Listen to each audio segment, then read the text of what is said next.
இப்போ நான் இருக்கிறது உலகத்திலேயே முதல் கோயிலான உத்தரகோச மங்கை. இந்த கோயிலோட சிறப்புன்னு ஒன்று ரெண்டு இல்லை, ஏகப்பட்டது சொல்லலாம். நமக்கெல்லாம் ஒரு சொந்த ஊர் இருக்கிற மாதிரி சிவபெருமானோட சொந்த ஊர் எது தெரியுமா? இதோ இந்த உத்தரகோச மங்கை தான். நாம் ராமேஸ்வரம் போய் ராமநாத சுவாமிகளை வழிபடுறோம் இல்லையா, அந்த கோயில் தோன்றுறதுக்கு முன்னாடியே தோன்றின கோயில் இந்த உத்தரகோச மங்கை. மண் தோன்றிய போதே மங்கை தோன்றியதுன்னு இந்த கோயிலை பற்றி சொல்மொழியே உண்டு. இந்த ஸ்தலத்துக்கு வேண்டி அருள் பெற்றவங்களுடைய வரிசையை நான் சொன்னேன்னா நீங்கள் அசந்தே போயிடுவீங்க. வேத வியாசர் நமக்கு தெரியும், மகாபாரதத்தையே எழுதினவர். அவர் சொல்ல சொல்ல விநாயகர் மகாபாரதத்தை எழுதுகிற புராணம் நமக்கு தெரியும். மார்க்கண்டேயனுடைய தந்தைன்னு சொல்லப்படுற மிருகண்டு முனிவர், அப்புறம் காகபுஜண்டர் சாகா வரம் பெற்று காகமா இருந்தெல்லாம் பாடல் பாடினவர். இவருடைய கதையும் புராணமும் நம்மள பெரும்பாலானோருக்கு தெரிஞ்சிருக்க வாய்ப்பு இல்லை. இவருக்கு கௌதம முனிவரால் ஏற்பட்ட சாபம் இந்த ஸ்தலத்துல தான் அதுக்கு விமோச்சனம் கிடைக்குது. அப்புறம் வானாசுரன், மாபெரும் முனியான மயன், நமக்கு தெரியும் மாணிக்க வாசகர், அருணகிரிநாதர், இவ்வளவையும் காரைக்கால் அம்மையார் இங்கே ஈசனை வழிபட்டு அருள் பெற்றுட்டு போயிருக்காங்க. இப்பேற்பட்டவங்கள்லாம் நின்று வழிபட்டு அருள் பெற்ற இந்த ஸ்தலத்தை பற்றி இப்போ நாம் பேசிக்கிட்டு இருக்கோம். சிவனோட சொந்த ஊர், உலகத்திலேயே முதல் சிவன் கோயில், இப்படியெல்லாம் சொல்கிறீங்களே, இதுக்கெல்லாம் ஆதாரம் இருக்கான்னு கேட்டால் கல்வெட்டுகள்லையும் ஓலைச்சுவடிகள்லையும் இந்த தலம் சிவபுரம், தட்சிண கைலாயம், சதுர்வேதி மங்கலம், இலவந்திகை பள்ளி, பத்ரிகா கஷேத்திரம், பிரம்மபுரம், வியாக்கிரபுரம், மங்களபுரி, பத்ரி சயன சத்திரம், ஆதி சிதம்பரம், இப்படி பல பெயர்கள் கொண்டு அழைக்கப்படுது. இந்த கோயிலுடைய புராதானத்துக்கு ஓலைச்சுவடிகள்லையும் கல்வெட்டுகள்லையும் வரலாற்று ஆய்வாளர்கள் ஆதாரங்களை காட்டுறாங்க. இந்த கோயில்ல பார்வதி தேவி தினமும் சிவபெருமான பூஜிக்கிறதா ஒரு ஐதீகம் உண்டு. நாம மீனாட்சி திருக்கல்யாணத்திலேயே பார்த்தோம், பார்வதி தேவி தான் சிவபெருமானோட முதல் சிஷ்யன் இல்லையா? இந்த கோயில்ல தான் வேதாகமங்களுடைய ரகசியத்தை பார்வதி தேவிக்கு சிவபெருமான் அருள்றாரு. உத்தரம்னா உபதேசம், கோசம்ங்கிறது ரகசியம், மங்கைன்றது பார்வதி. பார்வதி தேவிக்கு சிவபெருமான் வேதாகமங்களுடைய ரகசியங்களை உபதேசிச்ச தலம் அப்படிங்கிறதுனால இந்த தலம் உத்தரகோச மங்கைங்கிற பெயர் பெற்றது. இது ரொம்ப வருஷம் முன்னாடி உள்ள கோயிலுங்கிறதுக்கு இன்னும் நிறைய சான்றுகள் சொல்லப்படுது. உதாரணத்துக்கு இந்த கோயிலுடைய கோபுரத்துல வெளியில ராவணனுக்கும் மண்டோதரிக்கும் நிச்சயமான சிலையை செதுக்கியிருக்காங்க.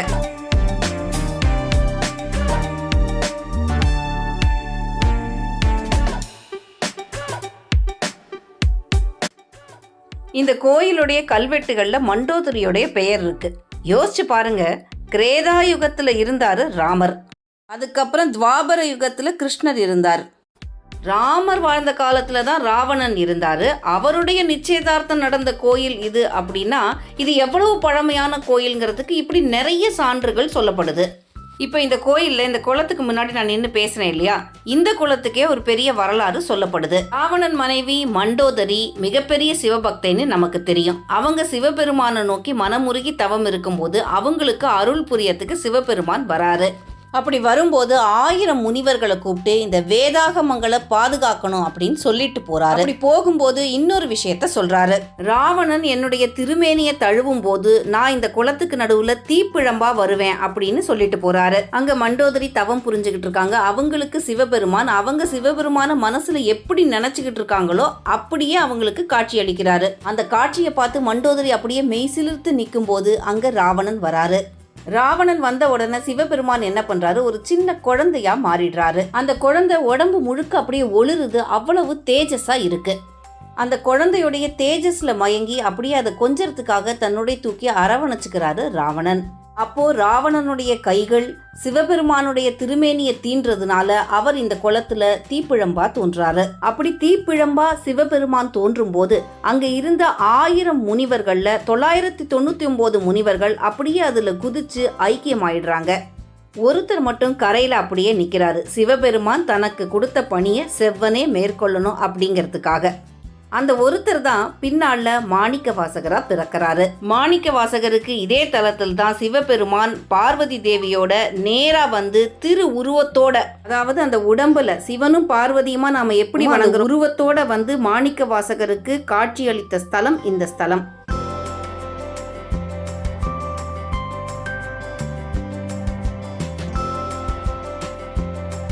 சிவபெருமான் வரும்போது அந்த 999 பேரும் ஜோதியில ஐக்கியமானாங்க இல்ல, அவங்க எல்லாருக்கும் முக்தி கொடுத்து சிவலிங்கத்தோட சிவலிங்கமா 1000 பேர் 1000 சகஸ்ரலிங்கமா மாறி இங்க சகஸ்ரலிங்கம் சன்னதின்னே ஒண்ணு இருக்கு.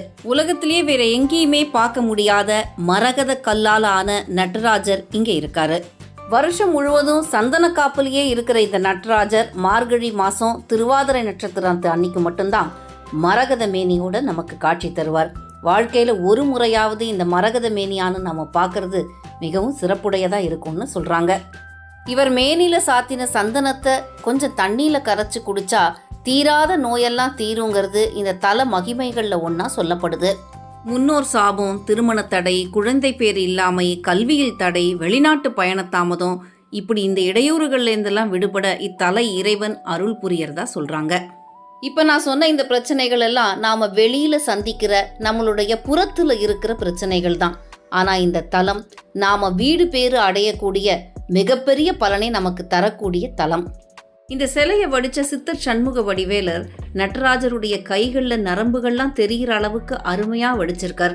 5.5 அடி உயரமும் 1 அடி கீழே பீடமும் இருக்கிற இந்த நடராஜர் சிலையை ராஜ கம்பீரத்தோட வடிச்சதுக்கு அப்புறம் இந்த சிலையை பிரதிஷ்டை பண்ணிட்டு அதுக்கப்புறமா கருவறையை அமைக்கும்படி சித்தர் சண்முக வடிவேலர் சொல்ல அப்படியே செஞ்சார் பாண்டிய மன்னர்.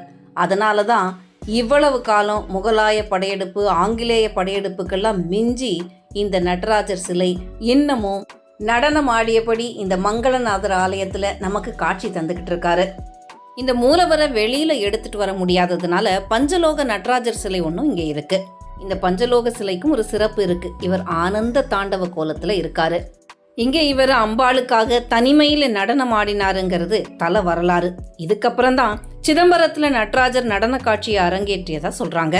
இந்த தலத்துல தினமும் இரவு 7:30க்கு பள்ளியறை பூஜையில கலந்துகிட்டா பிரிந்த தம்பதிகள் ஒன்னு சேருவாங்கிறது இங்க இருக்கிற நம்பிக்கை. நவகிரகங்கள்லாம் அறியப்படாத காலத்துல ஏற்பட்ட கோயில்னாலேயோ என்னவோ சூரியன், சந்திரன், செவ்வாய் மட்டுமே இங்க கிரகங்களா இருக்கு. எந்த கோயில்லையும் உள்ள போகும்போது முதல்ல இடது பக்கம் விநாயகரும் வலது பக்கம் முருகப்பெருமானும் இருக்கிறத தான் நாம பார்ப்போம். ஆனா இந்த தலத்துல ரொம்ப வித்தியாசமா விநாயக பெருமானும் முருகப்பெருமானும் இடம் மாறி இருக்காங்க. அது மட்டும் இல்லை, இங்க முருகப்பெருமானுக்கு வாகனமா யானை இருக்கு. என்னன்னு கேட்டா இந்திரன் தன்னுடைய ஐராவதத்தை இந்த தலத்துல தான் முருகனுக்கு அளித்ததா சொல்றாங்க. இது ஆதி சிதம்பர மகாத்மியம் அப்படிங்கிற புராதனமான நூல்ல விவரிக்கப்பட்டிருக்கிறதாவும் வரலாற்று ஆய்வாளர்கள் சுட்டி காட்டுறாங்க. சில 100 வருஷம் வரலாற்றையே நாம 5-10 நிமிஷத்துல சொல்லி முடிக்க முடியாது. இந்த கோயில் 1000 வருஷமா இருக்கிற கோயில். இங்க இருக்கிற இலந்தை மரம் இலவந்திகைன்னு அழைக்கப்பட்டது மருவி இலந்தைன்னு ஆயிட்டதா சொல்றாங்க.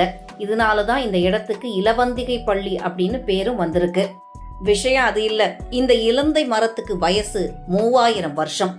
இன்னமும் பூத்து குலுங்கிக்கிட்டு இருக்கிறது தான் இந்த தலத்துடைய மகிமையும் சிறப்பும். சமீபத்துல தான் இந்த கோயிலுக்கு கும்பாபிஷேகம் நடந்திருக்கு. ஆனா பல 1000 வருஷத்துக்கு முன்னாடி புலியுடைய பாதங்களையும் கண்களையும் கேட்டு வாங்கி அதன் மூலமா சிவபெருமானுக்கு பூக்களை பறிச்சு அர்ச்சனை செஞ்ச வியாக்கிரபாதர் வந்து வணங்கின ஸ்தலமா மட்டும் இல்லாம பரஞ்சோதி முனிவர் எழுதின திருவிளையாடல் புராணத்துல திருவாலவாய் காண்டத்துல 57வது படலமா வர வலை வீசிய படலம் நடந்தேறிய இடம் இந்த தலம்தான். ஒருமுறை வேதங்களுடைய உட்பொருளை பார்வதி தேவிக்கு சிவபெருமான் சொல்லிக்கிட்டு இருக்காரு. ஆனா அதை கவனிக்காம பார்வதி தேவியுடைய கவனம் வேறு எங்கேயோ இருக்கு.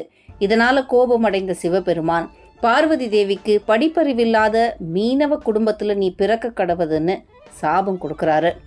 அடடா, உங்களை பிரிஞ்சு நான் எப்படி இருப்பேன்னு கேட்கும்போது தகுந்த நேரத்துல நானே அந்த குலத்துல வந்து பிறந்து உன்னை ஆட்கொள்வேன்னு சிவபெருமான் சொல்றாரு.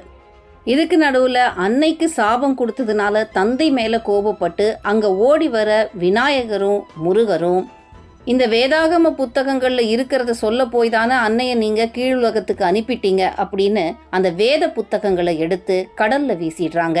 இதனால விநாயகரும் முருகப்பெருமானும் கூட சிவபெருமானுடைய கோபத்துக்கு ஆளாகிறாங்க. அவங்களுக்கும் சாபம் கிடைக்குது. விநாயகருக்கு சாபம் கொடுக்கறது அப்படிங்கிறது இயலாத காரியம் அப்படிங்கிறதுனால முருகப்பெருமானுக்கு மட்டும் சாபம் வந்து சேருது. அவர் ஒரு வணிகருடைய வீட்டுல ஊமையனா பிறக்கிறாரு. நந்தியுடைய அனுமதி இல்லாம யாரும் சிவபெருமான் இருக்கிற இடத்துக்கு வர முடியாது.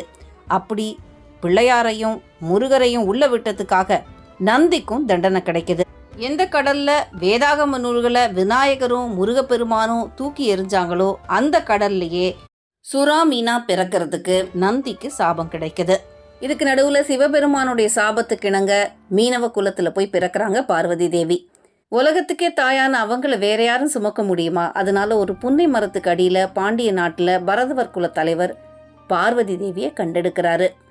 தனக்கு குழந்தை செல்வம் இல்லைங்கிற குறைய இறைவன் போக்கி இருக்கிறதா நினைச்சு அவங்கள பாராட்டி சீராட்டி வளர்க்கறாரு. இவங்க ஒரு பக்கம் வளர்றாங்க. கடல்ல சுறா மீனா வந்த நந்தி தன்னுடைய வேலையை காட்ட ஆரம்பிக்கிறாரு. மீன் பிடிக்க போறவங்களுக்கெல்லாம் இந்த சுறாவால ஒரே பிரச்சனையா இருக்க பரதகுல தலைவர்கிட்ட வந்து முறையிடுறாங்க. அப்ப என்ன செய்யறதுன்னு தெரியாம இந்த சுறா மீனை அடக்கிறவங்களுக்கு தக்க சன்மானமா பரிசா என்னுடைய பெண்ணை மனம் முடிச்சு கொடுப்பேன் அப்படின்னு சொல்றாரு. இறைவன் தானே வந்து மீனவ குலத்துல அந்த சுறாவை அடக்கி இறைவியை கைப்பிடிக்கிறாரு. கடல்ல விழுந்த வேதாகம நூல்கள் சுறாவா இருக்கிற நந்தி மூலமா வெளியில கொண்டு வரப்படுது. இங்க இருந்து பல திருவிளையாடல்களை செஞ்சதுக்கு அப்புறம்தான் மதுரைக்கு போறாங்க சிவபெருமானும் பார்வதி தேவியும். இது மதுரை புராணம் மூலமா நாம தெரிஞ்சுக்கிற இந்த இடத்தை பற்றின இன்னொரு தொன்மையான தகவல். பொதுவா தாழம்பூவை பூஜைக்கு நாம பயன்படுத்துறது இல்லை. ஆனா இந்த கோயில்ல சிவபெருமானுக்கும் அம்பாளுக்கும் தாழம்பூவை சாத்தி வணங்கினா தோஷங்கள் விலகிறதா சொல்லப்படுது. ஆதி காலத்திலேயே வராகி வழிபாடு இருந்ததும் இந்த கோயில்ல இருந்து நாம தெரிஞ்சுக்க முடியுது.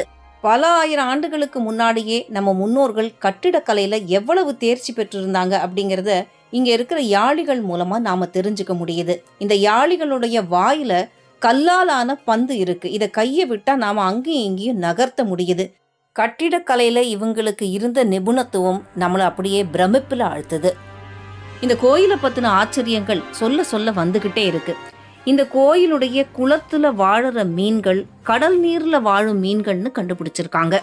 வாதவூர் அடிகளா பிறக்கிற மாணிக்க வாசகர் அவருடைய பக்திய உலகமே அறிய செய்யறதுக்காக இறைவன் நடத்துற நரிகளை பரிகளாக்கிய திருவிளையாடற் புராணம், இறைவன் பிட்டுக்கு மண் சுமந்த கதை, வாதவூர் அடிகளார் மாணிக்க வாசகர் ஆனதுக்கு அப்புறம் இந்த தலத்துக்கு வந்து இறைவனை பாடி அவரை தரிசிச்ச அந்த விஷயம் எல்லாமே இந்த கோயில்ல எழுதி போடப்பட்டிருக்கு.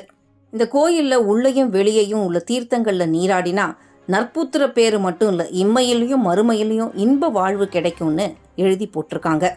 இவ்வளவு தூரம் வந்து இந்த தலத்துக்கு வந்து இதை தரிசிக்கிறவங்களுக்கு மட்டும் இல்லை, செயற்கரிய பெருந்தவங்கள் செஞ்சு சிவஞானத்தை அடைஞ்சு அதனால பெறக்கூடிய மிகப்பெரிய முக்தி இன்பத்தை அடைஞ்சவங்களுடைய வரலாறை இப்ப நாம கேட்டோமே, அப்படி கேட்டாலும் சரி இந்த உத்தரகோச மங்கை தல புராணத்தை வாசிச்சாலோ கேட்டாலோ அவங்களுக்கும் கூட முக்தி நிலையை அடையக்கூடிய பேரு கிடைக்கும்னு சொல்லப்படுது.